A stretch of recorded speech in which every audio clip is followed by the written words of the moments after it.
जय जिनेंद्र मंडळी, आज परत एकदा घेऊन आले मी तुमच्यासाठी एक भन्नाट गेम। तर या गेम मध्ये काय लागणार आहे आपल्याला, एक डिश जी तुमच्या इच्छेनुसार छोटी किंवा मोठी घेऊ शकता, बँगल्स आणि कॉइन्स। तर काय करायचं या गेम मध्ये, ही जी डिश आहे कॉइन्स यातले काढून घ्यायचे, जो पण पार्टिसिपंट्स असेल त्याच्या समोर हे कॉइन्स ठेवायचे आणि ज्या बँगल्स आहेत त्या ताटामध्ये कुठेही तुम्ही ठेवू शकता। आता मी इथे 3 बँगल्स घेतल्यात, त्याऐवजी तुम्ही एकही घेऊ शकता किंवा 2ही घेऊ शकता। मी 3 घेतल्यात आणि ताट तुमचं अजून मोठं असेल तर 4ही बँगल्स घेऊ शकता।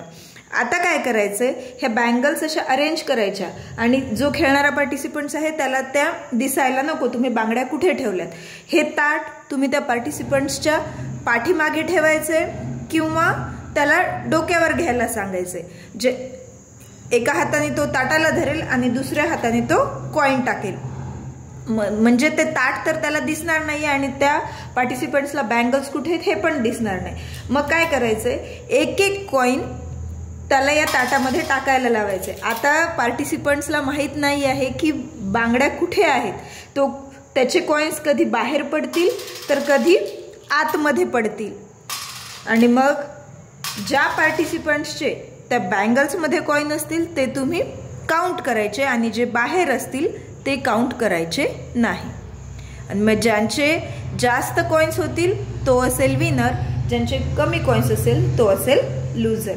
आता यामध्ये अजून एक आपण घेऊ शकतो, हे कॉइन्स ऐवजी तुम्ही एखादी छोटी छोटी वस्तू सुद्धा घेऊ शकता, कुठली दुसरी। तर त्यामुळे काय होईल, त्या पार्टिसिपंट्सला कळणारच नाही की ते कुठं पडले आहे। म्हणजे जेणेकरून आपण एखादा शेंगदाणा घेऊ शकतो किंवा वाटाणा आणि ते आपण यामध्ये टाकू शकतो। तर गेम आवडलाय का? आवडला असल्यास लाईक करा, चॅनेलला सबस्क्राईब करा। पुन्हा भेटूया अशाच एका नवीन गेममध्ये। धन्यवाद।